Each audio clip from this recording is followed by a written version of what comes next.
There we go.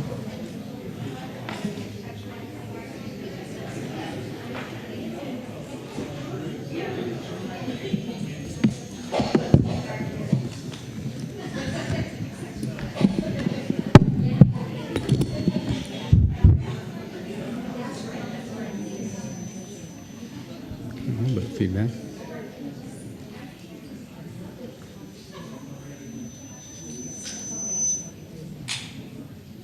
Some kind of feedback.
Good evening, everyone.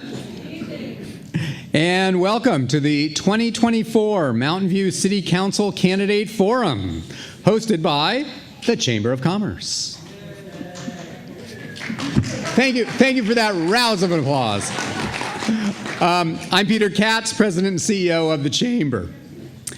As you know, the Chamber is the voice of business, helping our local storefronts, large corporations, and community at large grow and thrive together.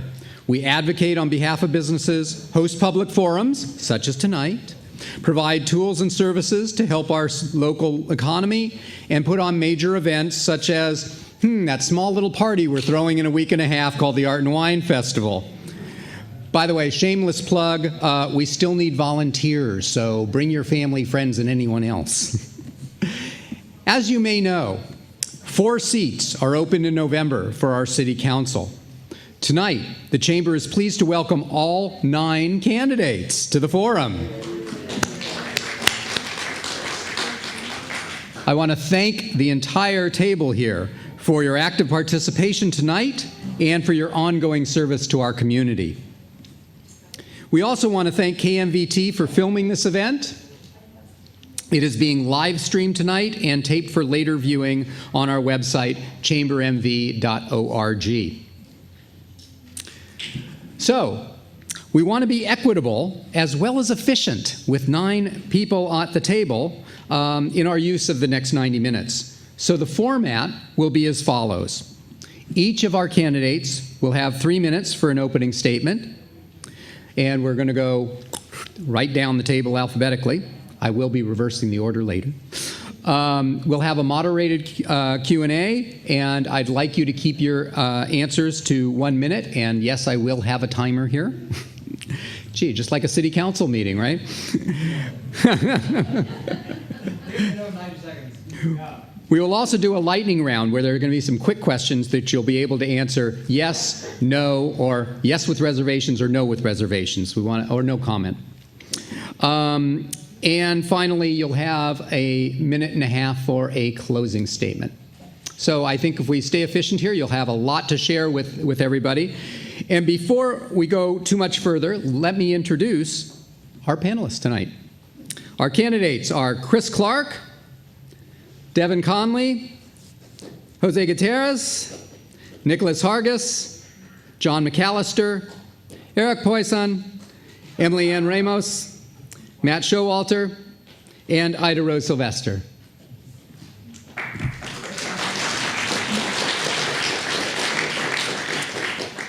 So just a reminder that the questions were submitted in advance by our members, and given the Chamber's role, the questions have a decided economic and business focus to them. Areas to be covered will include small business support, housing, development, and economic vitality. A few ground rules before we get started. First of all, please honor the time limits. and I'm going to talk quickly so we can get to them. Please stay on topic. And third, this is a forum, not a debate. So no fighting, no biting. And with that, let's get started.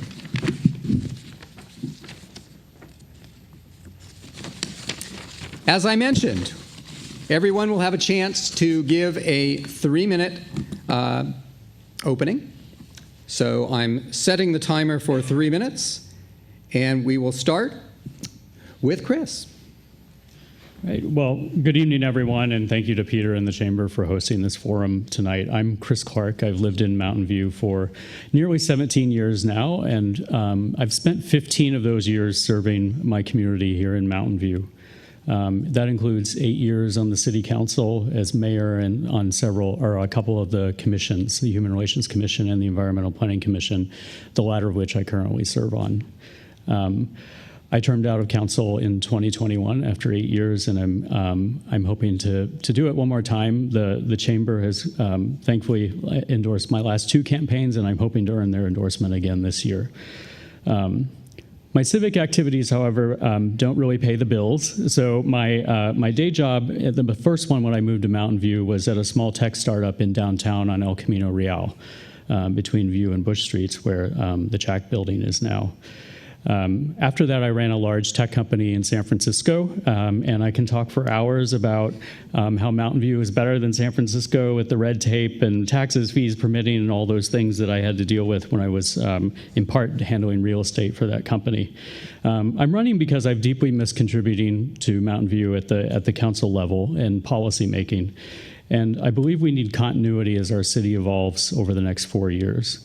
One thing I think at a macro level to keep in mind is that we'll have at least 2 new faces this cycle, and with 2 long-term council members terming out, and 3 new faces 2 years from now as 3 other long-serving council members term out.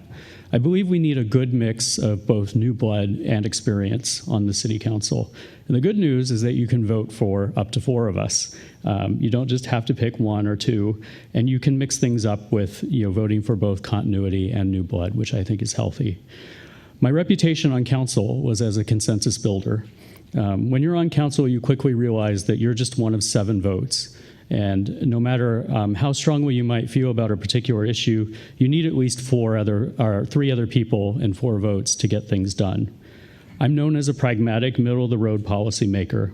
Someone once described me as the glue that held our councils together as the council makeup and the issues of the day changed over time. I'm very proud of that, and it's something that I hope to continue if I'm lucky enough to serve again. In addition to my experience, one thing that sets me apart is my breadth of support. It ranges from several former mayors and council members to our Congresswoman Anna Eshoo, state legislators, and the support I'm most proud of, local residents and businesses who span the political spectrum. It's important to me that we avoid letting the divisive politics that we see at other levels of government spread to our city-level policymaking. I've served during deep recessions, rapid growth, and a pandemic, and I'm eager to use my knowledge and experience to help Mountain View navigate the next 4 years of challenges. I look forward to your questions tonight and hopefully earning your vote and support. Thank you. And that was perfect. You had 10 seconds left. With that, let me introduce Devin. Hi, my name is Devin Conley, and I'm the president of the Mountain View Wisman School Board.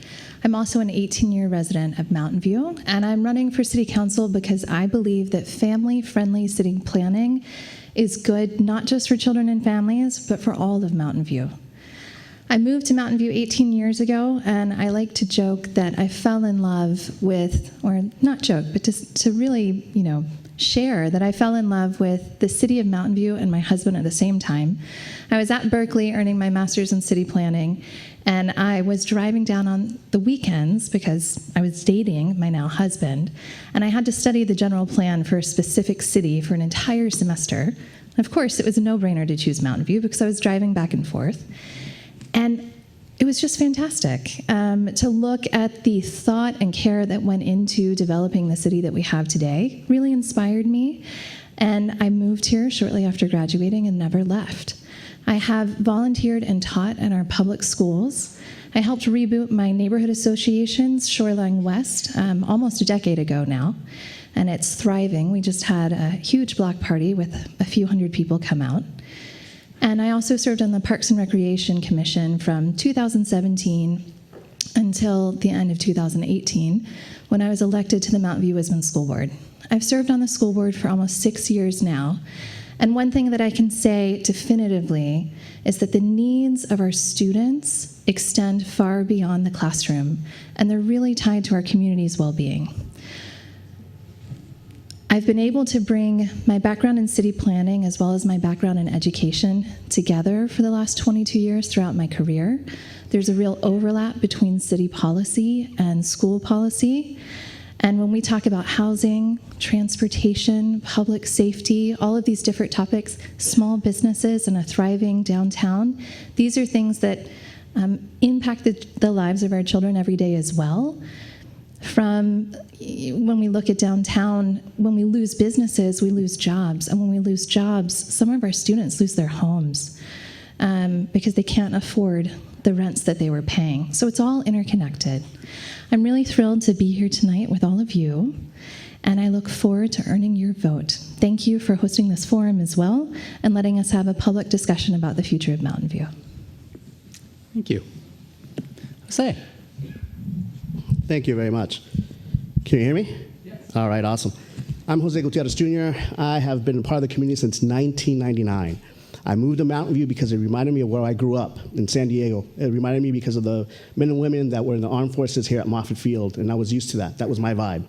Wherever the jobs were, my dad had to go there because that's what he did. He was a construction guy working for a company, Union One, that built military housing. So when I saw that here, I thought, hey, this is my spot. Once I graduated from Santa Clara University, I came over here, and I've been here since then.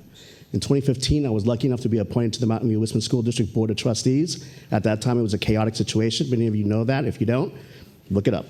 It's a long story. Interesting one, though, because in the end, though, all of us worked together as a team to be effective leaders of the community, to bring the district back to the point where we had trust in the community, in our leadership abilities, the superintendent, our strategic plan, our vision for how we looked at the school district, our community, and different neighborhoods. We built many different campuses. We had equity as an issue. So what did that mean? Well, some places didn't have an MUR. With our bond money, we made sure that we spent that money to build that MUR in those places that were lacking. We reclassified our English language learner students at a record number. They were able to compete in mainstream classes, but also be successful. And the pride and joy of my term when I was on the board from 2015 to 2020, partnering up, working as civilized adults from one elected group with another, with city council, to get teacher housing done. You go by Bailey Park across the way, you'll see this big, beautiful yellow building. That's the spot. Over 120 plus units for teachers, because we looked at affordable housing as an important issue for us to be able to tackle, not just as a school board, but as members of the community working in partnership with the city council. When I look at that, that inspired me to then go on to the EPC. I got lucky, I got appointed, I'm the vice chair right now. Last year, we went through the housing element process. We did the heavy lifting. We also figured out that if we get community input and letters of support for our plan and suggestions along the way, we can figure out where is housing going to be? What will that look like? How can we get community participation to give their support to our ideas to look at a better vision for Mountain View? And how does that affect us all, whether we're renters or homeowners? And on top of that, home ownership. What about that subject matter? Well, that's what we brought in, the issue of the CLTs, the community land trusts, so that we can look at that as an option for a pathway for home ownership as well. And I'm proud to say that because of those events and that ability to bring folks together to try and problem solve issues that we all look at as important issues that affect us all, whether we're in one neck of the woods of Mountain View or in another, whether we rent homes or we own homes, whether we're rich or poor, brown or black, it doesn't matter. We're still here in this city together. We share the same social space, we have the same concerns, and we're looking forward towards a brighter future. 4 years ago, you all gave me your support. Thank you. This year, I hope to gain that as well. With your respect and your trust, we'll move forward again. Thank you very much. Thank you. Nicholas. Good evening, everyone. My name is Nicholas Hargis, and I'm proud to be a candidate for Mountain View City Council. Thank you to the Chamber for hosting us tonight. The diversity I see in this room is spectacular. Across every sector, Mountain View is making a global impact. And the theme that brings us all together tonight is hard work. I see our city working hard every day. One of my neighbors starts his commute at 6:45 a.m., and his big truck serves as my alarm clock. When I pull out of my apartment's driveway, I see tech employees waiting on company shuttles that support them as they shape the future of innovation. And when I come home, I see city staff putting on fantastic community events like concerts on the plaza, where Mayor Showalter and I got to dance together last Friday. Next week, we'll be out there again. As a city council member, I will make sure that we match your hard work with responsiveness and innovation. You can count on me because I've been working on business issues for Congresswoman Anna Eshoo for the last 4.5 years. During the COVID-19 pandemic, I worked closely with the SBA to make sure that local businesses had access to the capital that they needed. I was listening in on city council meetings when we decided to transform our downtown into a beautiful pedestrian mall. I recognize that our business community is a highly interconnected ecosystem that depends on sound public policy from City Council. Critically, we must cut red tape and empower businesses to make Mountain View a prosperous community for everyone. I look forward to tonight's conversation. Thank you. John. Now, let me put on my reading glasses here. Good evening. My name is John McAllister, and you know me as a purveyor of premium ice cream, and no, there will be no ice cream served tonight. I know. Just come visit me. I am a longtime resident, a 22-year-old, I wish. 22-year local successful businessman. In fact, I am the only true local business person running for council. I have seen firsthand the unique challenges and opportunities that our business community faces. Just today, there was an article in The Voice about the challenges of opening up a business in Mountain View and all the red tape. I am proud to be honored as the Mountain View Chamber Business Person of the Year. I believe I was given this distinction for my philosophy of supporting those that make Mountain View a better place to live. I've had the privilege of serving our residents in various capacities: mayor, vice mayor, council member, 5 years on the environmental planning, a board member of Valley Transportation Authority, and a founding member of Silicon Valley Green Energy. I was the first chair, and I helped spearhead that Mountain View would be the first city to go carbon-free. I'm running again as I believe the business owner's perspective is not being heard. Mountain View has always been a hub of innovation and growth, but with that comes the responsibility to balance the economic success with the quality of life. We need to invest in workforce housing. Right now, I have 4 of my employees are living in subsidized housing, and I'm lucky. We need to work on our broadband infrastructure that keeps pace with the growing population, a permitting process that is effective and user-friendly, and a well-funded public safety. People aren't going to go out unless they feel safe. My experience as a local business owner gives me a unique perspective on the importance of navigating regulations and finding affordable commercial space. I am committed to make Mountain View a place where businesses, no matter where they are located, to thrive, where new ideas are nurtured, and where the main character that makes our city so special. I'm pragmatic in my approach for finding common sense solutions that reflect the values of our community. Whether it's through innovative housing policies, smarter transportation solutions, or fostering a thriving local economy, I'm committed to ensuring that Mountain View remains a place where everybody has the opportunity to succeed. Thank you. We'll turn now to Eric. Good afternoon, everyone. My name is Eric Poicon, not Poison, just in case. My apologies. It's a pleasure to be with y'all tonight. Thank you, Chamber, for putting this on. A little bit about me and why I'm even running. So my encouragement for even wanting to participate in this public sphere was because of a single mother of 4. Someone who gave up their life due to a battle with cancer, fighting for us to remain housed, that there was food on the table, and that we were well provided for, so that we didn't need more than what we had. Now, at this age, having lost my mom to breast cancer, I see the same struggles that many families face. Still trying to fight for a paycheck to be able to continue to live here in the city they've called home for multiple years. I've had the privilege of working with the Community Service Agency back in 2021, leading our COVID-19 response team, feeding over 100 families who had a lack of access to food, nutrition, and even hygiene kits for that matter. I have also worked with our city staff on urging and imploring our landlords to be able to apply to a state program so that our families remain housed. Why I'm running is to ensure that our city becomes much more inclusive and emboldened to fight for our families who are in need today. So I hope to count on your support and look forward to answering your questions today. Thank you, Eric. And again, my apologies. Okay, let's go over to Emily. Hi, everyone. My name is Emily Ann Ramos. I'm actually currently a council member. I was honored to be appointed last year when a vacancy occurred. I grew up in the Bay Area after my parents, born and raised, after my parents immigrated from the Philippines to escape political and economic turmoil. And I've always had this deep belief of the American dream and the Silicon Valley area. I grew up taking apart things, sometimes not being able to put them back together, but I always had an interest in how things work and how can we make them better.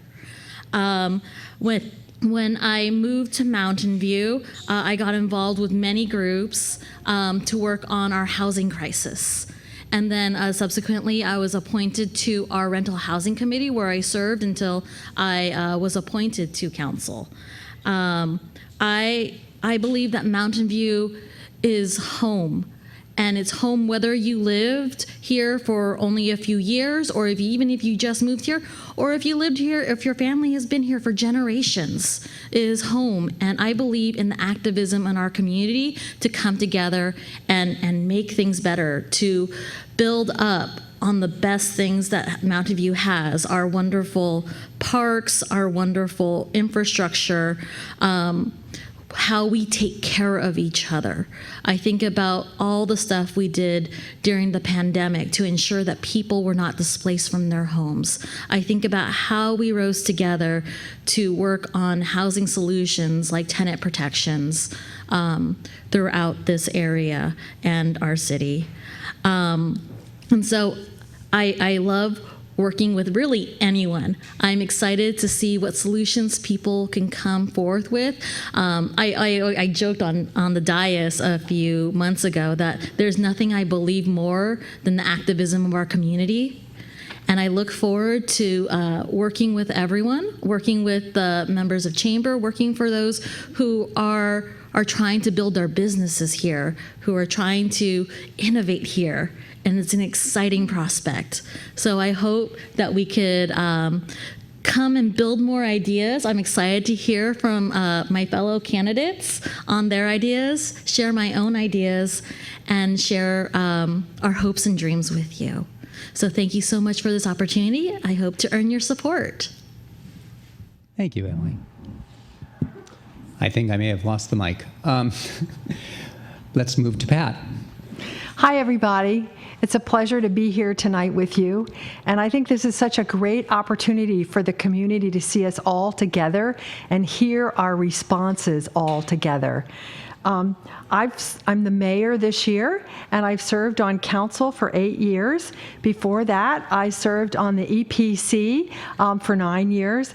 So I have kind of schooled myself in how Mountain View works, and it's just a great source of fascination for me. Mountain View's been my home for over 40 years, and as an environmental engineer, I'm a civil engineer. I'm the only civil engineer who's on council or running, and I'm the only environmental professional who's on council or running. And I think that gives me a special edge in evaluating infrastructure issues, which are one of the things that is just integral to city services. You know, our water system, our roads, our trash, our climate change protection, housing, all of that stuff. It's part of our infrastructure system, and it's something that civil engineers work on. I've specialized during my career in water, and so I'm kind of known locally as the water nerd, and that's great. I'm happy to be that, and I particularly am concerned with making sure that my community is protected from sea level rise, that we are very responsible and careful about providing climate resilience, and that we have a water supply that we can depend on for generations to come. I know that safety, good government services, and fiscal responsibility are all crucial to a good functioning city. And I am really devoted to making all of those things happen. And fortunately, we're blessed with all of those things, but it's not an accident. It takes a lot of work to keep that going. I'm known as a good listener, and I really try and treat people with respect because I want to be treated with respect. And I find that if you listen and are empathetic, people respond in kind, and you can get a lot more understood and accomplished. I've spent my career as a civil servant.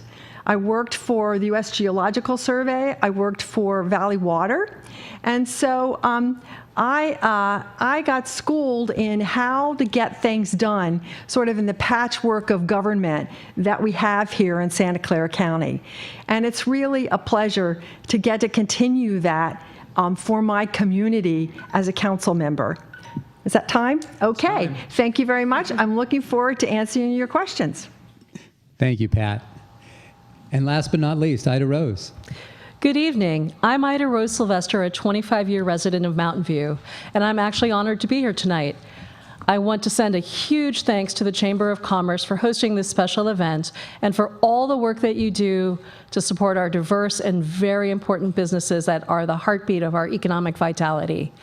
And thank you all for being here tonight or for tuning in and giving us part of your Friday.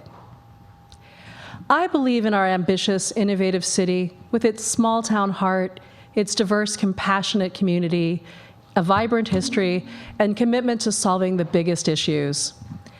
I am running for City Council to continue to lift up the voices of everyone in my community. I love it here, and I want to build upon the work I've already done. I have worked for years in my community to build a thriving Mountain View that supports residents, organizations, and businesses. I've been a leader on 2 advisory bodies, the Human Relations Commission and the Environmental Sustainability Task Force. I'm a leader in my neighborhood association. I'm a City of Mountain View mediator, and I sit on the board of several nonprofits, including leading safety net organization CSA, and other organizations focused on mental health, environmental sustainability, history, and smart planning. I also founded my own nonprofit, the award-winning Appetite for Good, that provided much-needed support to dozens of restaurants in town and to hundreds of our families during the pandemic. I raised funds for restaurants so they could buy full-price meal vouchers, which were then given to our families in need. It was a win-win for both. And I won the Chamber's Athena Award this year. The skills, community knowledge, and subject area expertise I have, and the relationships that I have forged, make me an effective leader from day one. I have the experienced leadership we need, a proven track record of getting very big things done, and some new perspective to make a big impact on Mountain View. I am ready to work on our most pressing issues, including creating a sustainable future, working on climate, housing, and our infrastructure, economic vitality for all, including our small businesses and workforce development, and ensuring a just and inclusive community. I fight hard for what I believe in and for everyone in our community. As a daughter of a single mom, I was shaped by witnessing her perseverance to raise me while running multiple businesses. Her pride and economic self-reliance and her entrepreneurship instilled the value and passion for entrepreneurship and hard work that I carry to this day. With this inspiration, I own my own successful business, helping other small businesses succeed, as well as educating youth and adults in leadership. I have helped literally thousands of entrepreneurs create economic success around the world in dozens of countries. I inspire them with the ideals of Silicon Valley innovation, which happened to be largely created here in Mountain View and continues to this day with hundreds of startups and companies creating our future. I'm committed to seeing this innovation continue in our businesses and in all other aspects. Thank you again. Thank you, Ida Rose. All right.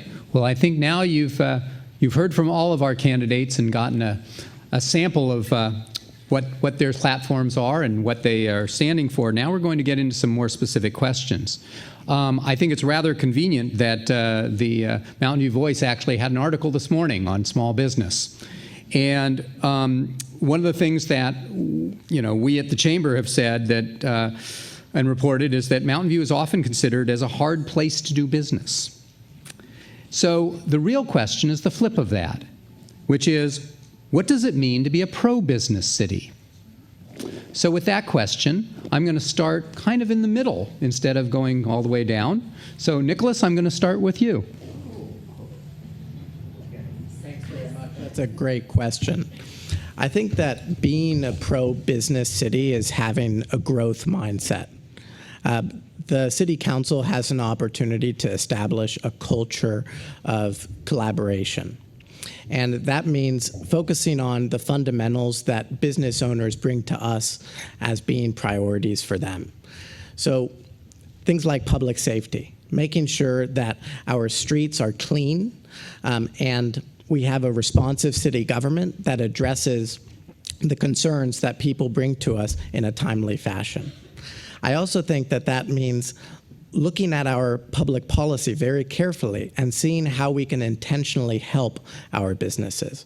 One of the most important things that City Council does is land use and planning, and I think that we need to facilitate ways for our city permitting process to be streamlined in order to facilitate new development, renovation, and the continued support of landmark businesses here in our city.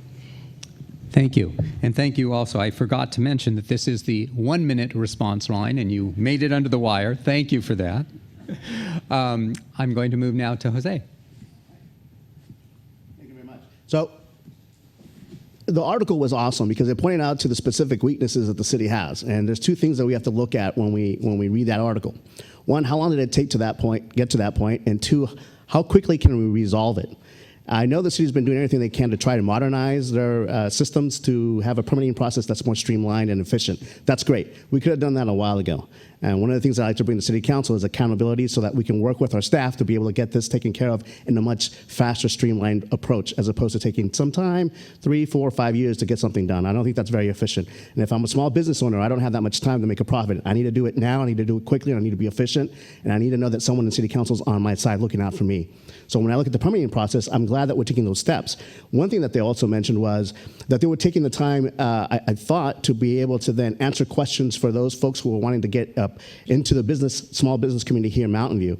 And I read that in one of the vitality reports, and I thought to myself, well, if we're investing money for that type of approach to help people before they begin the process to try and figure out if this city's for them, that's not what I'm looking for. I want to know that the city is for them. And for that to happen, the folks at City Council and the city staff need to be able to answer these questions along the way, even after the submission of a permit has been submitted for the new business community to be welcomed in, for the new businesses to then understand what that welcoming process is, and then what to expect from the city if there should be some sort of lag or delay with the permit process. The last thing that I'd like to add too is, the parking fees are still an issue. I brought that up 4 years ago. Everyone knows that. I'm still bringing that up. If you're a business from City Hall that way, you still have to pay those fees. We need to figure out how that should be revised so it's more advantageous for them and those businesses in that community to have a business here in Mountain View. Thank you very much. Devin? Sure. I'm kind of missing the Zoom time. Like I'm used to people cutting me off on Zoom, so I'll listen for the bell. It is a challenge sometimes. Where we work, where we eat, where we shop, where we play has all changed since COVID. And we want all of our businesses in Mountain View to thrive. So when we talk about being a pro-business community, I think that that means addressing the needs of everything from a small mom and pop shop to some of our larger companies that have moved to a hybrid workforce. It's a really complicated problem, and we need to update our business infrastructure to meet the needs of this change. When we look at the foot traffic in downtown Mountain View, it's shifted, and we're going to have to help our businesses figure out a way to bring people here as a destination. And when we look at the changes in our larger companies, we're not seeing our office units fill up the way they used to. We have empty office units. So what are we going to do to bring other innovative companies here who want to be a part of Silicon Valley and of the story of Mountain View? Thank you. Thank you very much. Chris. Yes, so I think the key test for me when you're looking at whether a community is pro-business or not is, do you have advocates? If you're starting a small business, or whether you're a large company that's looking to expand your footprint, and you look at the processes that you need to go through, and you start to think about how you're going to do that. When you approach the city, do you have someone who's an advocate, an ambassador who says, let's figure out how we can make this work. We really value and want you here. Or is it more, well, here's all the red tape that you need to do. There are reasons for certain aspects of red tape, but is the person, or is the community, and specifically the city, there to help enable you to do what you need to do?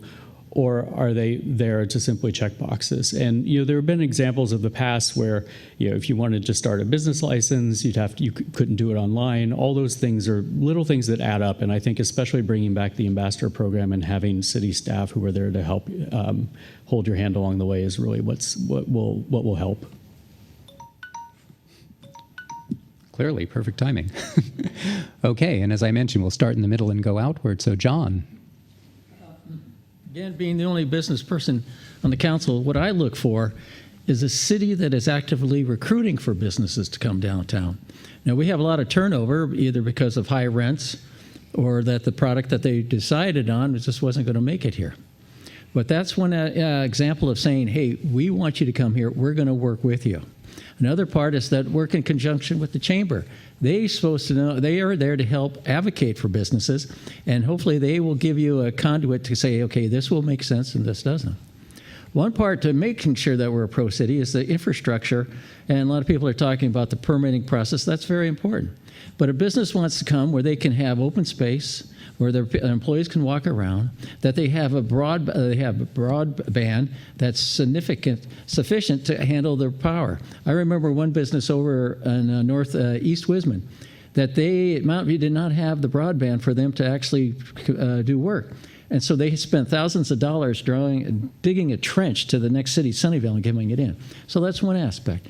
We need to make sure our public safety is out there and making the streets safe for them, or those businesses feel secure from any type of hacking or so forth like that. So those are important too.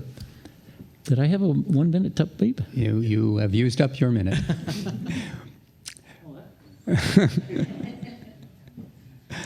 Let's move down to Eric.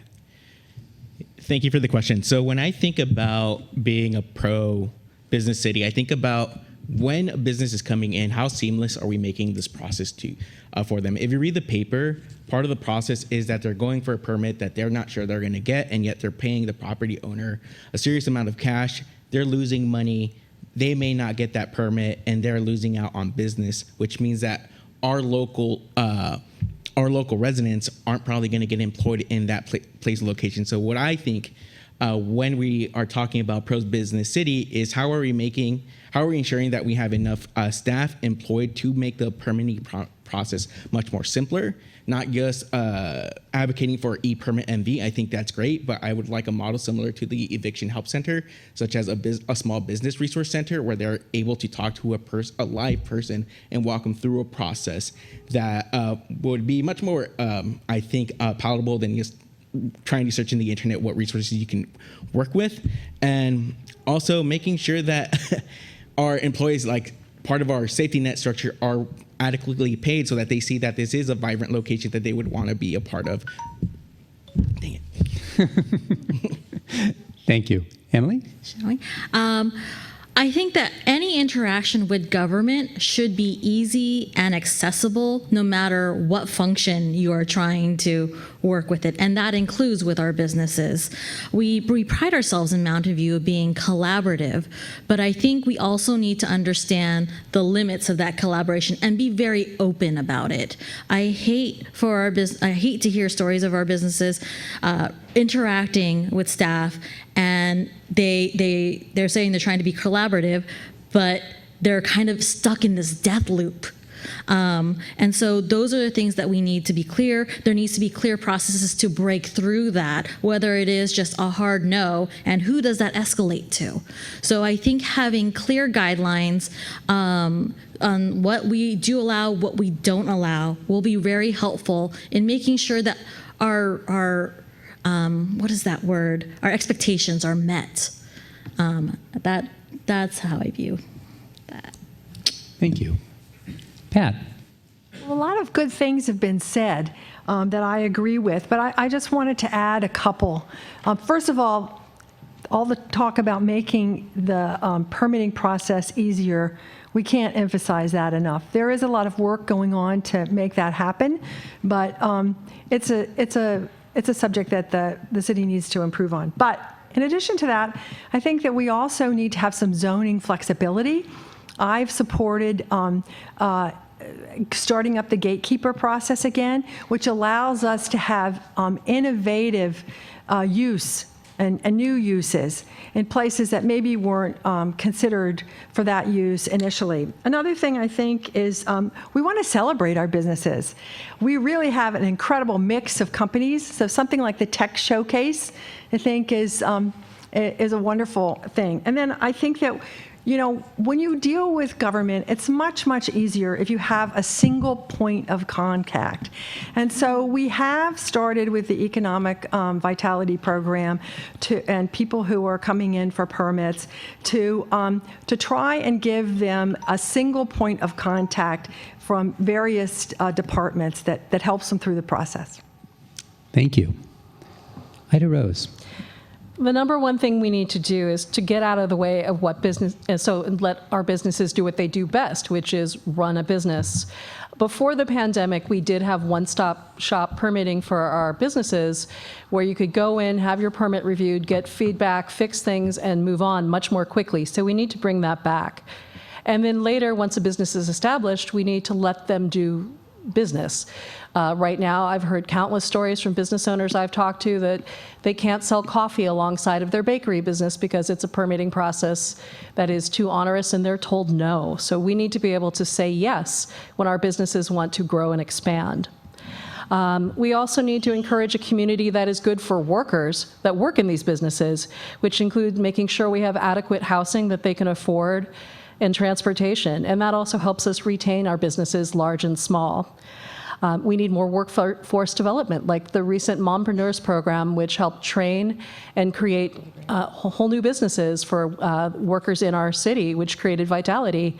And lastly, I think a pro-business city really needs to create business hubs throughout the city and not just in one area. Thank you. And thank you all for your very concise answers. We're going to move to a topic that is rather a passion point for many people here, myself included. And so we're going to do a minute and 20 for this one. And this has to do with downtown. Downtown is often seen as our crown jewel, and granted, all of what we're talking about here is about business in general, but downtown is a special place. What is your opinion of the current state of downtown, and what, if anything, do you feel needs to be done? And I'm going to, as I mentioned, reset the clock to a minute 20, and I'm going to start at the far end. And actually, Ida Rose, you get the mic again, so if you'd like to continue your thought, or if you want to introduce a new one, go for it. It's not unrelated. I will focus on the downtown with a new thought, though. We have, since the pandemic and even before that, struggled with reimagining our downtown, trying to bring businesses back the way it used to be. And to some degree, we've had a lot of success. We have attracted some new businesses. We've certainly attracted new community supportive uses in the downtown. But I think we might be trying too hard to bring back the downtown that used to be. Historically, our downtown has actually gone through several changes, up and down. We had a major mall in town move in. I believe it was the Mayfield Mall that caused all of downtown businesses to flee. And then we went through years and years before we had a revised economy. So I think we need to look at the ideas that help us utilize our downtown for today's uses. And that could be having things like mini festivals, historic pop-ups, temporary art museums, small-scale art museums. I would also like to see things like business incubators that help us with our innovation, co-working spaces that help people bring community, especially those of us working at home, and even recreation opportunities for people of all ages so they could come together in community and use some of those vacant storefronts. I think that extra few seconds worked. Let's go to Pat. All right. Well, what do I think about the current situation in downtown? I really love the 3 blocks that we've closed off to be a pedestrian mall. I think we've been talking about that for decades in Mountain View, and COVID really pushed us over the edge to do that, and that's been a great addition. We are going through a process of making that permanent, and we're doing a lot of research to make sure it's done properly. But I go down there now, and there's so many people, so much business. I think that's wonderful. But what needs to be done? Well, I think one thing that needs to be done is we need to connect our downtown with the other side of the railroad tracks with an undercrossing. That's going to be very important for the downtown itself and also for that neighborhood on the other side. It'll make it much safer to get across. We need to do a whole series of things to make sure that there are plenty of customers. One of the things I'm really enjoying is the programming that Parks and Rec is doing to have music so that people come downtown and listen to the music, and then hopefully they go out to dinner. So those are some things I think about downtown. And also we're formally about to take up an update of the downtown precise plan. And there are all sorts of technical issues associated with that I can't wait to dive into. Thank you. Thank you very much. Emily. Thank you. I really enjoy placemaking as a way to encourage people to make a vibrant downtown. Is the downtown an area that people just want to go in? Can they hang out then, regardless of ages, whether you're young or older, whether you're coming out of school and you're just hanging out with friends? I think in terms of trying to work on improve our downtown, we really need to fix the vacancies.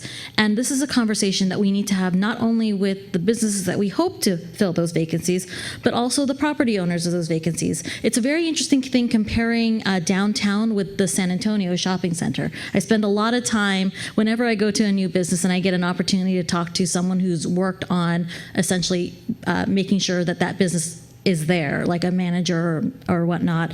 And I was like, how is the permitting process? How is this all working out? And there's actually different answers if you talk with someone who's in downtown versus someone who is in San Antonio.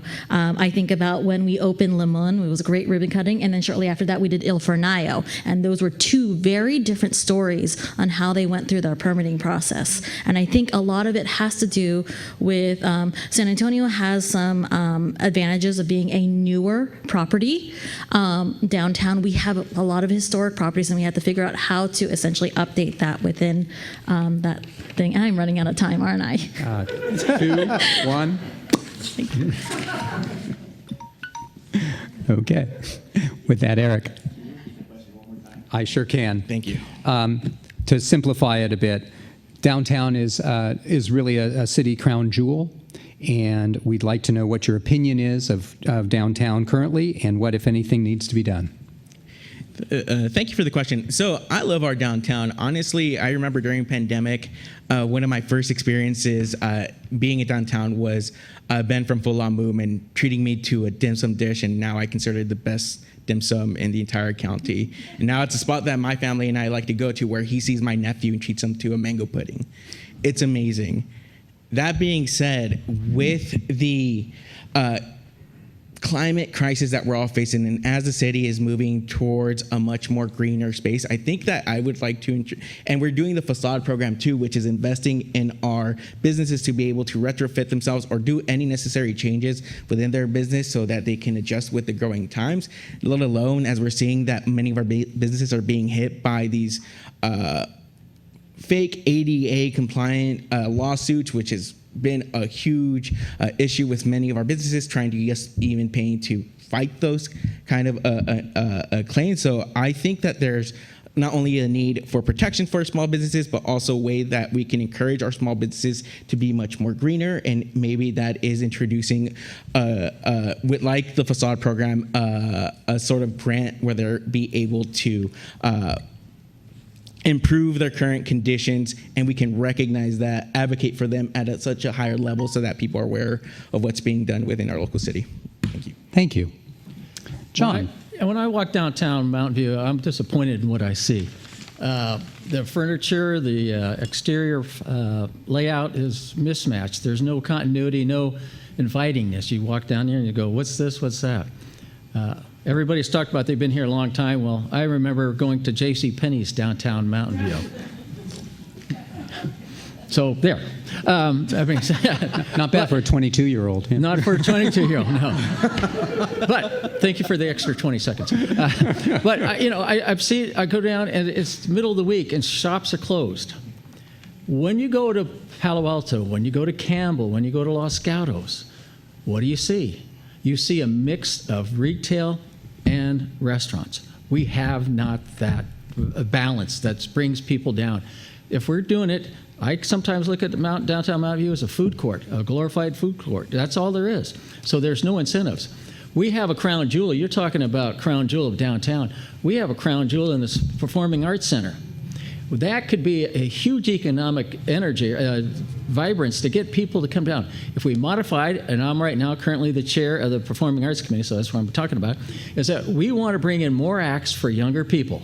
If you look at the demographics of who they're now, they're not the people that are going out and spending money and bringing in friends. So that's why we have to look at that, incorporate that in the vitality. We also need to change the zoning so that more businesses can bring entertainment or more outside stuff. And I also would probably take the parklets and put them next to the building. I know it's crazy that people are walking down the street and there's a restaurant and then there's people walking and then your food. It just doesn't make sense. Make it over. You're going to revitalize it so people can go right out the restaurant and then people walk down the streets. Thank you, John. Okay, let's move on. I'm Nicholas. very proud that I can say that I've reached out to every business on Castro during the process of my campaign. And this gives me an opportunity to address the Mountain View Voice article. That architecture firm that is having trouble moving in is on the 300 block of Castro. And so we should look at that as we ask this question and ask ourselves, well, what's happening there? If you look at the permitting process that's been followed, the article says that there are 30-day lags between the time that a developer or a renter submits a plan and when the city staff is expected to get back to them. We need to implement a first in, first out system in which if there is a permit that's overly delayed, a red flag pops up, and all of a sudden we have to go and address it quickly. We should also invite more uses into the downtown because vacancies show us that there's not a demand for that type of business. If there's not a demand, we need to invite more entertainment options. I truly believe that we're in an experience-based economy. People go to restaurants because it feels like they're picking up their passport and getting on a plane and traveling overseas. That experience-based economy is the way of the future. I want to see more art galleries, more indoor entertainment, and more activation events that bring us downtown. Thank you. Let's move to Jose. So in the Mountain View Economic Vitality Strategy presentation that was given to council, I'm not sure what page this is. I'm thinking it means 6 or 7, but I can double check. I think I can't read this, but anyways. It says, a lack of racial diversity locally and regionally across business owners and startup founders represents an opportunity to improve the area's economic inclusion and equity. So, loans. We need SBAs to be able to provide more loans for different types of folks to open new businesses in downtown. That's one approach. But the other thing that we have to look at too is we have to be realistic about our expectations. In this report, it also says in the presentation, layoffs are a huge issue. It hadn't been factored in, but lately we've had about over 42,000 layoffs in the tech industry in general. A lot of folks from Google were laid off. Some folks from Meta were also laid off. That's going to affect the way we look at revitalization in downtown and what businesses can actually succeed and thrive in that area. I think we need to be more specific with our study in terms of finding out what could be successful. Entertainment could be an option for that. I completely agree. The zoning changes that are possibly recommended for something like that to happen should also be looked at. But the timeliness to all this needs to be a lot faster than what it is. Because I think that's where we're hurting the most. Not being able to address these issues in a more efficient time manner to try and problem solve these problems that we face so that we can then have the opportunity for businesses to open up sooner rather than later and to pay less fines. Thank you very much. Devin. Thank you. So I agree with a lot of the things that my colleagues up here have said already. I think there's some great ideas on the table. I don't know how many of you were downtown for the 150th anniversary of the Mountain View Fire Department. But on that day, I got my boys, my 19-month-old and my 11-year-old, and we went downtown. We got there a little bit early, and we went to a restaurant, and we got a seat, and we had lunch while the parade went down the middle of Castro Street. And I tell you what, it was magical. It was amazing. The entire street was full of people. Everybody had come out. All of the outdoor dining was filled. And fire trucks. I mean, who doesn't like fire trucks? But here's the thing. Special events are not going to change the day-to-day foot traffic on Castro Street. And so what we really need to be looking at, and some of these things have been talked about, are strategies that are going to bring people downtown in the middle of the day, for example, on a regular weekday, not just for a special event on the weekend. I think when we look at the update to the Downtown Precise Plan that's supposed to roll out over the next 2 or 3 years, that's going to be done, there are things that we're talking about already as a city doing ahead of time, like changing some of the zoning so we can allow other uses. And I think we should continue to be flexible about how we're going to use our space downtown to bring people back. Thank you very much. Chris. So I love downtown. I'm lucky enough to be able to walk there. But I think one of the things we need to remember is we have something that some other cities don't have, which is that we have not just a major Caltrain station, but we have all the freeways converging, and we have the opportunity to really create a special place. Not that it isn't special today, but it can adapt over time. And so I see our neighbors like Sunnyvale and Redwood City doing really great things and taking advantage of some of the assets that they have. And one of the key differences that I think that they've done that we have the ability to do through good planning over time, and hopefully as the economy picks up, things will fill in, is create more of a 24/7 population there. So it's great that Castro Street can be a destination, but we also need more residents downtown to support retail and grocery stores and things like that. We also need workers in downtown. We have that Caltrain stop. We need, office used to be a dirty word, but not too long ago. But I think we really need a mix of businesses and to be as adaptable as we possibly can over time to make sure that we're activating the downtown in a 24/7 manner, that we have enough residences and businesses and everything that we need to support retail and other uses, including entertainment. Perfect. Thank you. Guess what? It's time for the lightning round. So for this question, you can simply answer yes or no, or you can answer yes with reservations, no with reservations, or you could say either no opinion or do not wish to answer. All right. Are you ready? The question is, do you support revisiting a commercial vacancy penalty? And I'll start 3/4 of the way down. Eric. Oh. So that was a commercial vacancy pay? Yes. Emily, Yes. Pat, Yes. Ida Rose, Yes. John. I got a minute, right? No, I just. This is lightning. I support if we can show a nexus that it will actually produce businesses to open Yes, up. no, or yes, or no with reservations? Depending. Okay. But I gave you an answer. Nicholas? No with reservations. Thank you. No. Devin? I'm going to go reservations first. Yes. That was said with reservations. Chris? I support revisiting it. Thank you. All right, was that fun enough that we should do another one? Yeah. I'm sorry. I'm sorry. By vacancy, basically empty storefronts, and what would be a penalty towards those vacancies. Sorry if that wasn't clear.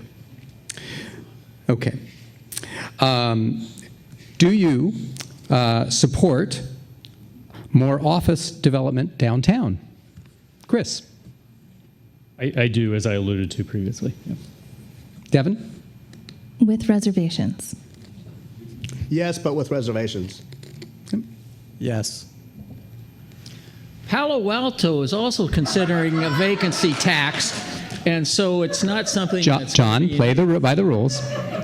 I'm just staying. You have to explain that. So we're trying to get a downtown motel down there. John, Just I'm going to need to move on. So the answer is, what's the question again? Sorry. Eric? No. Yes with reservations. Yes with reservation. Yes, with reservations. Okay. All right, we're going back to the longer format. Although I can tell this was a winner, so we'll come back to it. Okay. Housing continues to be an issue for Mountain View and the region. What are your ideas for improving the housing supply? And I'm going to start with Devin. Okay, are we back to a minute? Yeah, minute 20. Wait, which one? A minute and 20 seconds, and I pause the clock to answer that. Thank you very much. All right, so in the Mountain View Wisdom School District, 33% of our students qualify for free and reduced price lunch. That means for a family of 4 that they earn $55,500 a year. Those families qualify for what is known as very low income housing when we talk about affordable or subsidized housing. 33% of our students in our district, right? So when we're looking at housing, what I think we need to be doing is focus in on our housing element, which includes 2,700 plus units of very low income housing for these families that are earning less than 60% AMI, or average median income in the area. And if we don't, we're going to keep seeing our students moving into homelessness. And I focus on children and families. I focus on children in housing specifically because when we support children now, we are supporting our future for the next 30, 40, 50 years.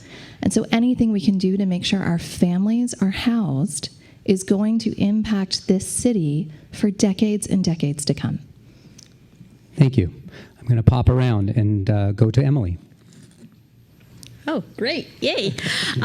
So as Trustee Conley mentioned, we have a lot of plans in our housing element to remove the barriers of developing housing. We need to look at how we are doing our fees, what fees are actually necessary, what of those fees are impeding the development of housing to make sure that they don't make sure that they don't pencil out. So we need to take a look at that. We also need to look at greatly increasing zoning and greatly increasing the density. The character of our community is the people in it, not necessarily the buildings. And as we think about removing these barriers to housing. It's not a great time in the economy for it because of the high interest rates, but how can we encourage the financial feasibility of developing housing? And that is also in conjunction to what I like to call the 3 Ps: producing housing at all levels of affordability, preserving naturally occurring and subsidized affordable housing, and then protecting tenants. So as we look at all the items in our housing element to, one, protect tenants, there are several actions to also affirmatively furthering fair housing. So are we expanding out housing in areas that are much lower density to provide some gentle density to those things? I'm running out of time, didn't I? No, you're out of time. But thank you. Okay, we're going to go to Jose. Sure. So, look, I hate saying these types of things. I remind myself of the thing that I used to say that I sound like, oh, back in my day. But back in my day, when I was on the school board, our Latino population was about 40-something percent, 46, 47%. It's down. It's making an impact. It's coming back up. But the reality is there's gentrification all around us, whether you accept it or not. And one of the things that we need to look at realistically is, and we did this with the housing element plan, where can we encourage to have developers think of housing and affordability to equate middle income housing, low income housing? Because the reality is, some of you here may share this, some of you may not, but my personal opinion and my experience so far on the EPC has been simple. We're at the mercy of the developers. We only have a certain amount of incentives and tax credits or state mandated laws that help us look out for the interests of tenants and displacement, but the reality is it's up to them. So my understanding is that on the EPC in the next upcoming year, staff is going to help us to try and figure out what are the developers looking for? How can we encourage them to build this type of housing so that we can then have these types of plans come more frequently to us so that we can review and approve these and make the change that we all want to see. Thanks. Thank you. I'm now going to move down to Eric. Thank you for the question. So I think, yes, one of the important things I think above of like following through with our housing element and making sure that we create the necessary housing for the future generations or even current ones, I think it's also making sure that we're enacting a stronger rental protections for those who are currently residing here, especially those who are in our vulnerable communities being our more elderly or even young community members, especially those with fixed incomes. As we think about it, if we're thinking about retaining even the commercial population is coming in and visiting, like even our Castro streets. Some of those people are being priced out, not being able to return to those places. Even with SB 330 in effect and knowing that we need to replace many of our demolished rent-controlled buildings with other ones, we're not doing it fast enough. Many of our families aren't even able to return to the places that they resided in because they're at a higher rate. So these are things that we need to start considering, especially as we're trying to retain and even build upon our business infrastructure and even trying to maintain some of our workforce and enacting those protections for them. Thank you. Nicholas. Well, I think that housing is a very important economic question. One thing that the Chamber of Commerce knows about very well is the jobs housing imbalance. We have about 98,000 people working here on a daily basis, but we only have about 48,000 resident workers. And so I think that if we frame it as an economic question and connect everyone's livelihoods to building more housing, we're going to find that support, find those partners to get those projects done. In terms of producing more affordable housing, I think that we need to look at the permitting process. It's permitting. There are thousands of units that have still not been approved. And so we need to make sure that those projects are built and they're built efficiently, because projects become more expensive the more that they're delayed. We also have to preserve the existing affordable housing that is already naturally occurring in Mountain View. A lot of our housing stock is 50 years old, and it needs significant retrofits if it's going to continue to be accessible. The city should support that using community development block grant funding and HUD home funding.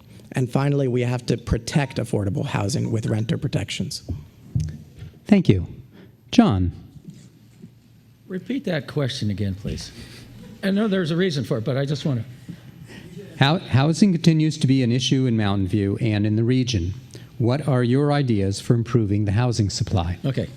So it's the housing supply. It's not just one segment. It's a segment for everybody. A couple of things that cross my mind is we also have to look for the first-time home buyer, too. So there's a thing with condos that if they're built in 10 years, there's a builder's liability that they can come back and sue the developer. So it's preventing those type of units coming onto the market. I've always advocated for 10 years, and Chris will support me on this. I said if we're serious about affordable housing, we need to build the housing ourselves. We need to go get a bond and build the housing or buy the property. And how would we pay for the bond? We would use it through rents. And if after a time that those units were going along and so we decided to sell them, they could be for the first-time home buyer. And after that, if nothing else is working, then we could turn around and sell the properties. But if we're serious about solving it, you go. Another problem that we're doing is that when these developers come in, especially at the office in North Bayshore or East Wisman, they say, well, we want to build 1 million square feet, and then we'll build some housing. Put the developers out there, their feet to the fire, and say, you want the office buildings, you build the housing first before you can go anywhere further. Because we got to be careful about when we say we're going to build, we don't want to have these new developments be a burden on the existing. We want them to enhance the community. And if we're building all these things and we're going to give up our open space and we're going to give up our streets, look at what's happening with the street parking now. We have to be very careful how we do our zoning and our requirements on these properties. Thank you, John. Pat? This is a question that I think about all the time. I mean, I think fundamentally it's the 3 Ps. We need to protect housing. That's our rent control program. We need to preserve housing. That's part of what we're doing with Community Land Trust. We're just getting started on that. And we need to produce housing. We need to produce affordable housing in particular. But another thing that hasn't been mentioned here is this is a problem that goes well beyond Mountain View. And we need to be and we're good at it. We've been recognized as a pro-housing community. We need to advocate on the federal level and on the state level for more funding for housing.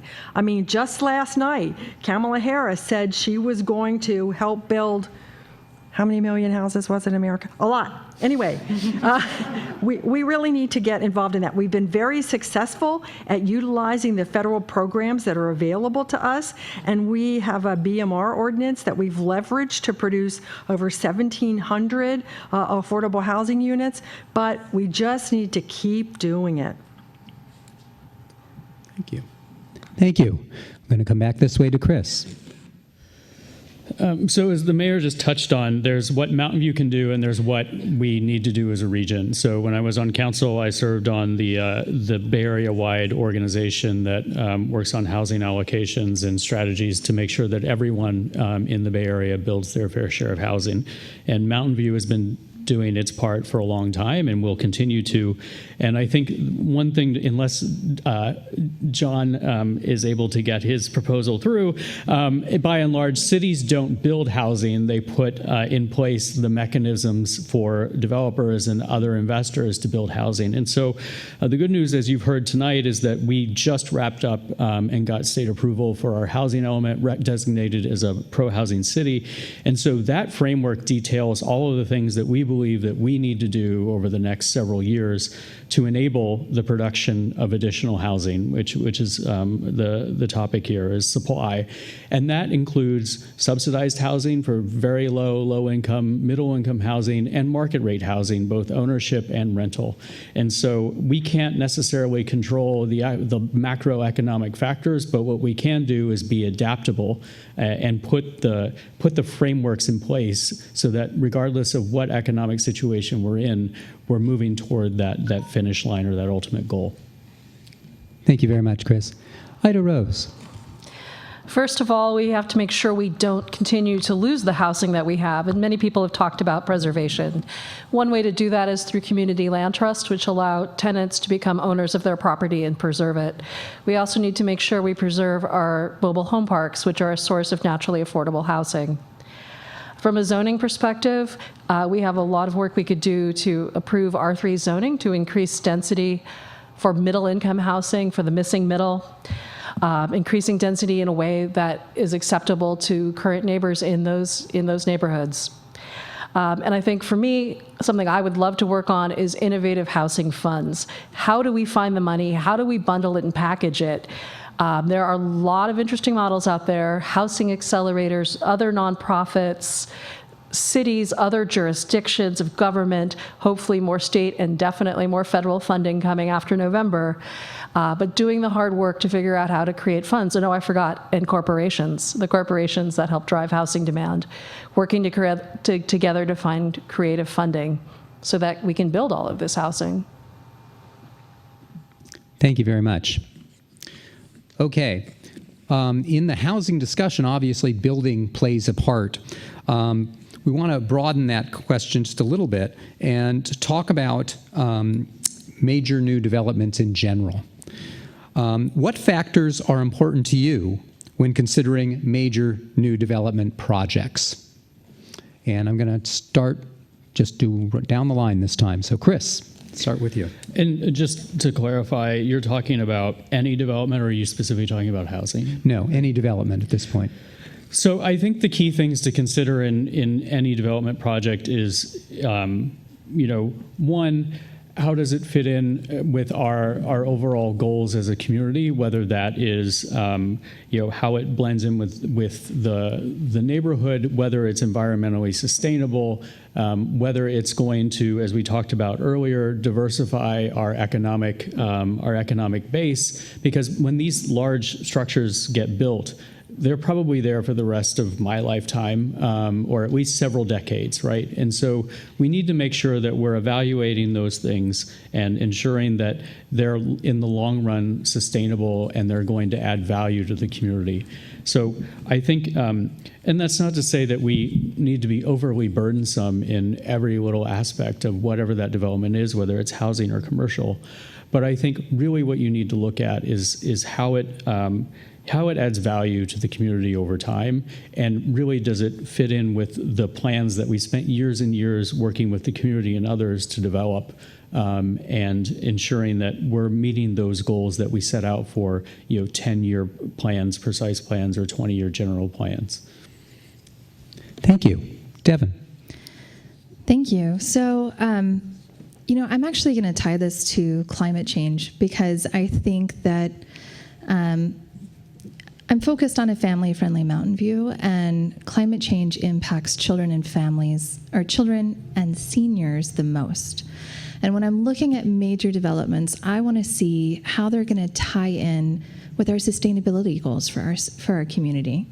We're going to see more and more extreme weather events, for example. So if a new development is coming to us, is it going to include a plan for complete streets so that the streets have some shade when we have incredibly hot days so our seniors and our children can walk safely? Does it have permeable surfaces that aren't too hot? How is it reflecting heat off of the building? Also, is it decreasing the carbon footprint of Mountain View? Construction is one of the most impactful ways to address climate change. And so these are some of the things that I want to see. I also want to see if it's going to tie in with all of the existing context that surround it. And that's where I also have an architecture degree from Yale as an undergrad. Design really matters to me. And how things fit in the fabric of our community is also extremely important to maintaining the character that we really value here. Perfect. Thank you. Let's go to Jose.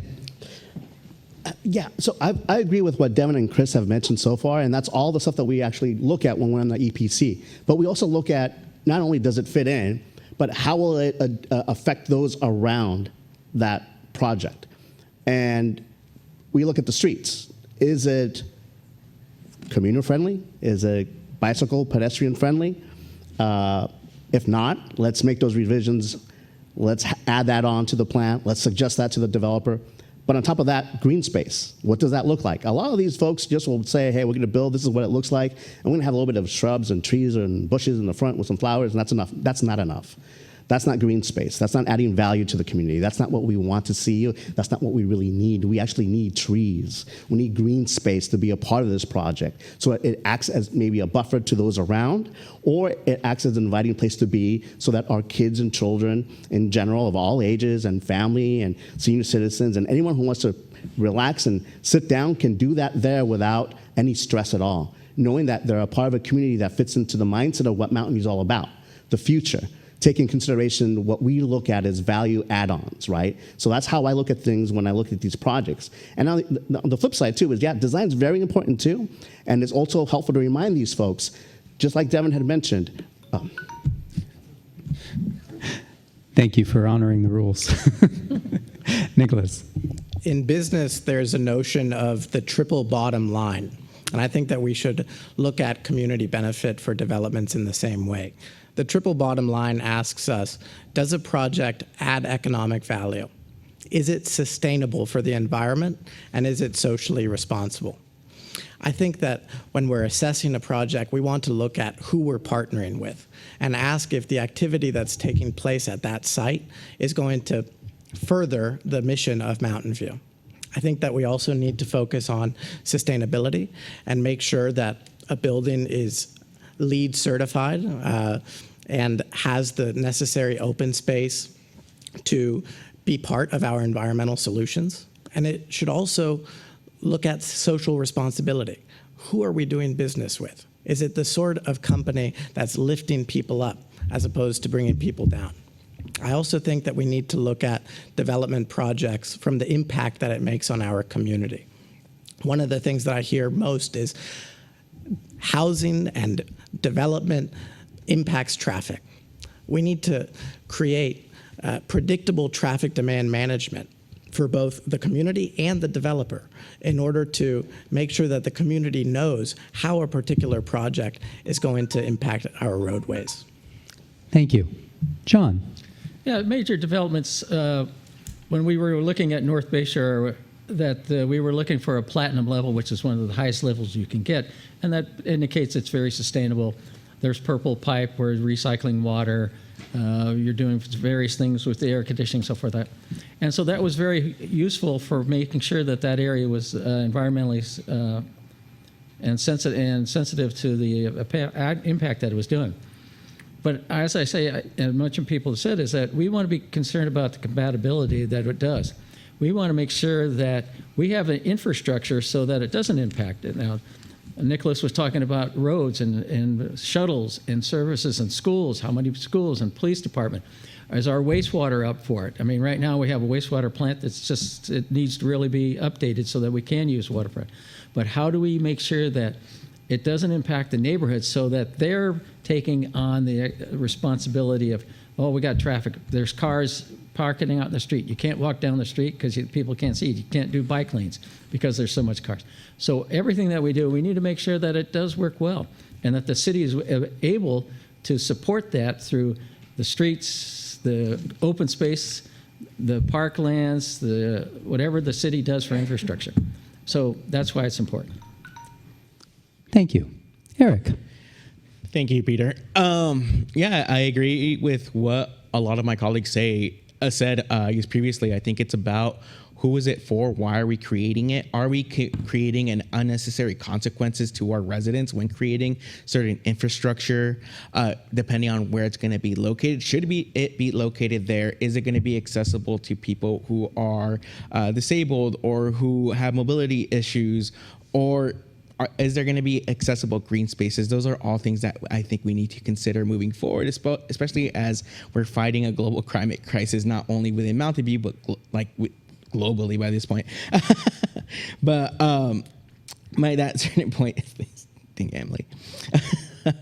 It's also about are residents going to be safe with residing there? Are we going to have bike lanes put in place with barriers upon it? I live on El Camino Real, and Graham is right by us. And gosh, the amount of accidents that happen there just shows the amount of protections that we as a city need to put in place to ensure our kids just get home. And as we're thinking about future developments, whether they be for businesses, for homes, these are things that we must consider and ensure that even a child can get home safely. Thank you. Emily. Thank you, Mr. Katz. I think about what needs is it trying to fulfill in our community, whether it's housing or economic development. And in terms of location, I am a firm believer of investing in transit-oriented communities. Is it going to be near transit? Can we utilize that transit to the degree that we would hope for it?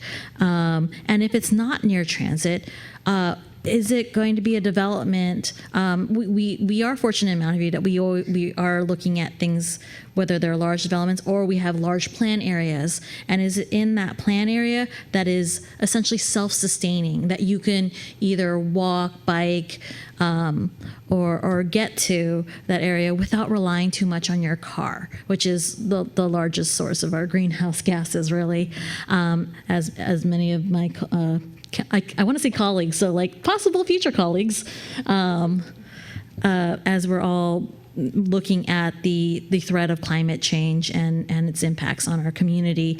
So as we look at having design standards that are environmentally friendly, is it a complete community? Is it going to be part of that complete community? And how are we? No. And we'll leave that one hanging. Pat. Okay, well, if I remember correctly, the question was, what do you consider when you consider new developments? Was that right? That is correct. Okay. Well, I'm really glad you asked that question. It's a good one.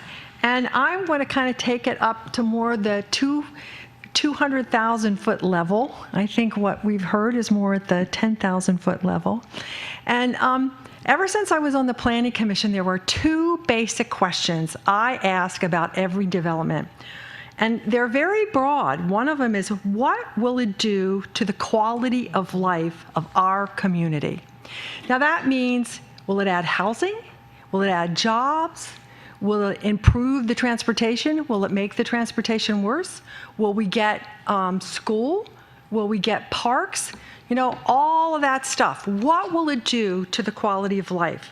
And then the other question, as an environmental engineer, has always been, what will it do to our local environment? And as time has gone on, that has gotten to be more and more of a crucial issue. And fortunately, we have moved expeditiously to improve our building codes so that there really isn't a choice but to build them very environmentally sustainably. And then I hope I get to say two more things, which is that I think that there's two things the city can really do in building. We can make sure that things are built safely, and we can make sure that things are designed well. And I'm committed to do both of them. Thank you. Ida Rose. In no particular order, we do need to look at the impact that new developments have on existing neighborhoods, including things like traffic and park utilization, and make sure that everybody will be made whole at the end. We also, like a lot of people said, need to understand who we are serving with the housing and making sure that fits into the overall plan for what housing we need in our city. We definitely need environmentally sustainable buildings that are future-proofed. And in my mind, we need to find a way to have all our buildings be both water efficient and all electric as soon as we can do that again, so we end our reliance on dangerous natural gas. And lastly, I love developments that are part of existing neighborhoods, where they're complete neighborhoods with access to shopping, parks, excellent schools, safe routes to schools, and other things that help people feel they're part of a community when they move into that new development. Thank you. All right, we're entering the last lap here, so I think we need to do one more lightning round before we have closing statements. And for this one, we're going to talk about a ballot measure that's coming up on the November ballot, Measure G. And if you are not familiar with Measure G, it is a revenue generator in that we are looking at a property transfer tax. So when a piece of property is sold over $6 million, there is a tax placed on that. There's more details that I invite you to read on the city's website. But what I'm going to ask our panel here is if they support it, if they don't support it, or if they want to say no comment. And I want to stress that if you're still thinking about it or you have no comment, Both of those are very valid answers. I don't want to put anybody on the spot if they're not prepared to take a stand, but if they have one, we'd love to hear it. So I'm just going to go right down the aisle again. Chris. I support it with reservations. I support it. I support it. Yes. I support it. Yes, we need the revenue. Our revenue is decreasing, so. Yes. Yes. I'm voting yes. Yes, with reservations. Great, thank you. Okay, we've now reached the closing statements, and I'm going to invite each of you to take 1 minute to, we cut you off a few times. There were some great thoughts going on. This is your opportunity to bring it all together. And I'm going to start at the far end and work our way back. So, Ida Rose. Thank you again to the Chamber of Commerce for organizing this event and for all of you who took time out to be here tonight. I appreciate the time you took to listen to all of us and make the choices you believe are right for you and for the future of your community. I humbly hope that one of your choices in November is me. I have the experienced leadership we need, the proven track record of getting big things done, and a new perspective needed to find new solutions to our biggest problems. My knowledge, skills, and relationships make me ready on day one to make a big impact in the community. I'm ready to make an impact on issues that matter to all of us: a sustainable future, economic vitality for all, and a just and inclusive community. I love this community, and I'm ready to work hard and work with deep compassion for all people in this community for the future that we all need and desire. I encourage you to reach out to me with questions. The best part of this process is meeting new individuals and talking to them about their desires for the future and what they need out of the city of Mountain View. You can find me at idarosesylvester.com, idarosesylvester.com. Thank you very much. Thank you, Ida Rose. Pat. I'm Pat Showalter, and I would love your vote. It's been a great honor and privilege to serve on the Mountain View City Council and to be your mayor 2 times, and I hope that I'll get to continue to serve as your champion for housing, sustainability, and equity. As I said before, I'm the only civil engineer and the only environmental professional that's running for council, and I think that background is very useful in the many decisions that need to be made. While I've been on council, 4,000 housing units have been built, 651 of them affordable. We've added miles and miles of bike lanes. We've opened 9 new parks. I'm endorsed by the legislators that I've worked with: Anna Issue, Josh Berman, Josh Becker, Mark Berman, Joe Samidian, and many former council members, and also people who I've worked with on regional bodies. Again, I hope I'll get to be your champion for 4 more years for housing and sustainability. Thank you. Thank you. Emily. Thank you to the Chamber and Mr. Katz for hosting this forum. Thank you all for coming. I'm excited to undertake this ability of running for council. It has been a great pleasure and honor to serve on the City Council thus far. I've had the opportunity to meet with so many different people and work with so many people to make things happen in our city. I think our city, as I mentioned before, there's nothing I believe in more than the activism of our community. And I believe that together we can do so much great things. And from solving our housing crisis to figuring out how we respond to climate change, to figuring out how can we better interact with our government. I mean, we talked a lot about how businesses can thrive, and our government plays a huge part in that. And I really want us to all work together and figure out ways to work on that. Thank you. Thank you. Eric. Thank you, everyone, so much for being here tonight with us and dedicating your Friday. I'm sure you would rather be somewhere else.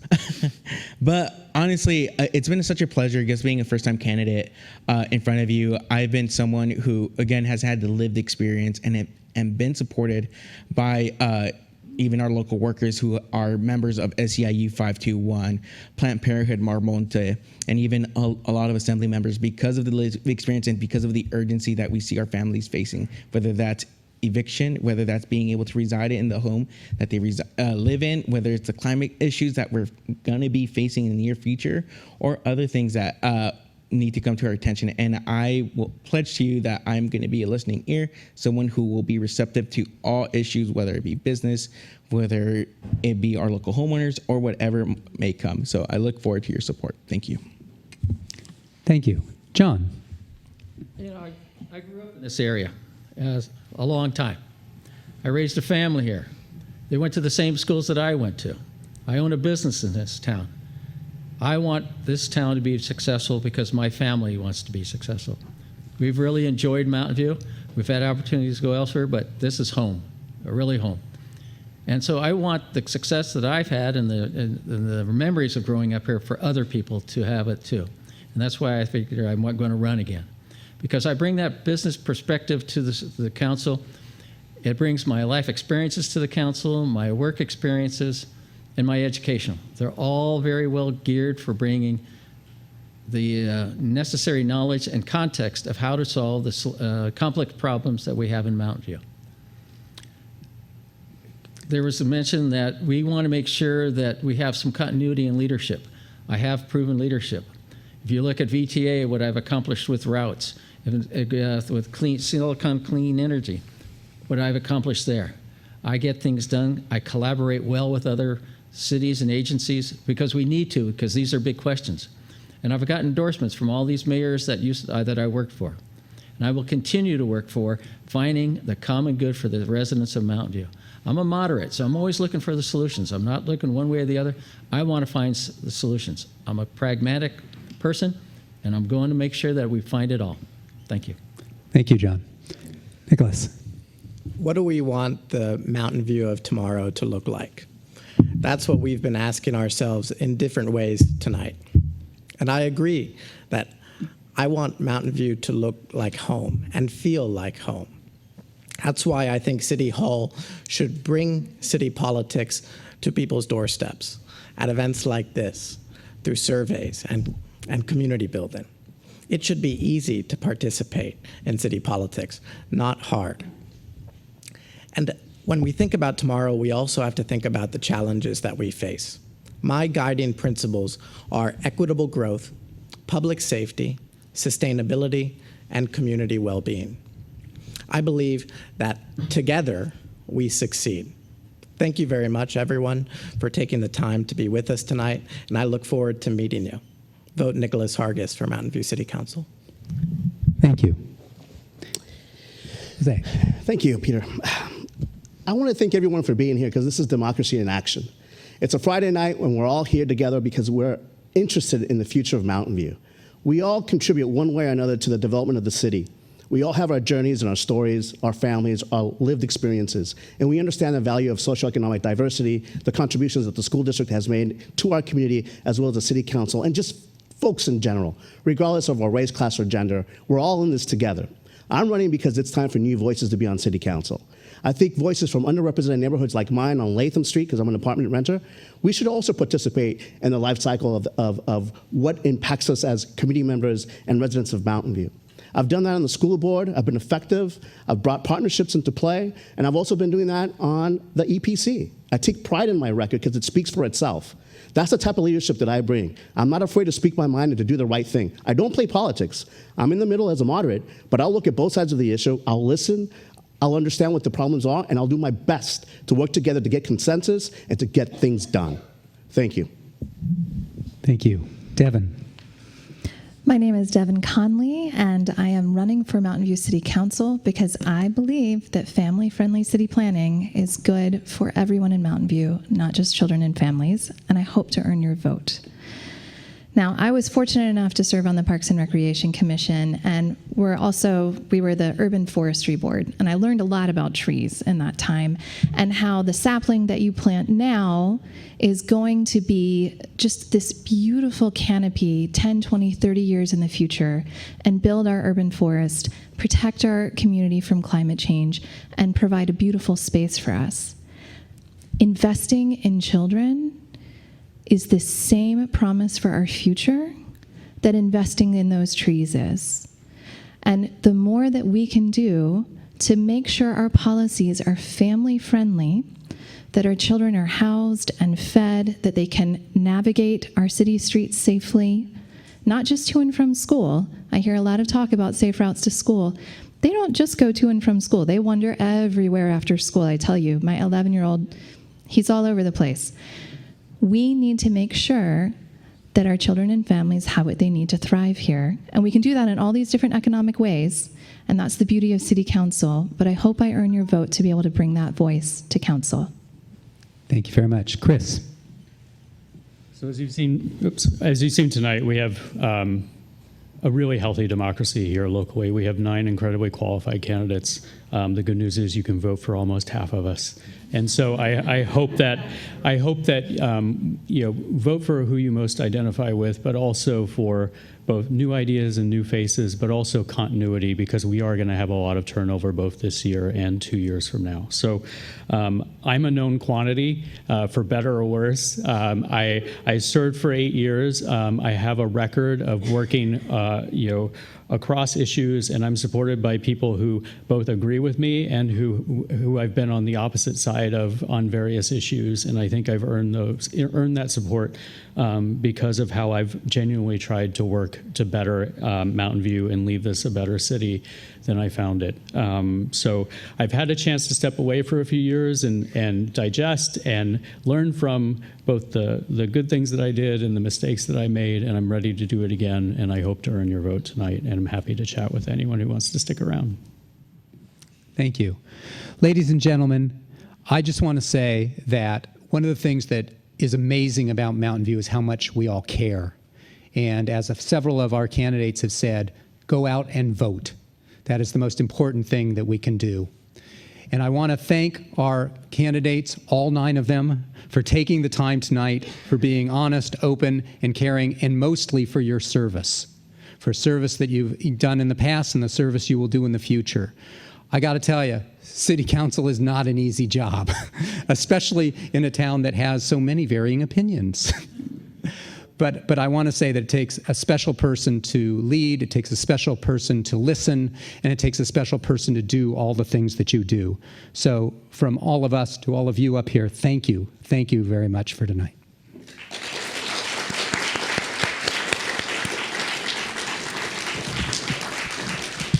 And before we close, I just want to thank Stacy, Joe, and Marisol, who are the people behind the scenes, and for KMVT for putting this on. And again, thank all of you for coming. Good night.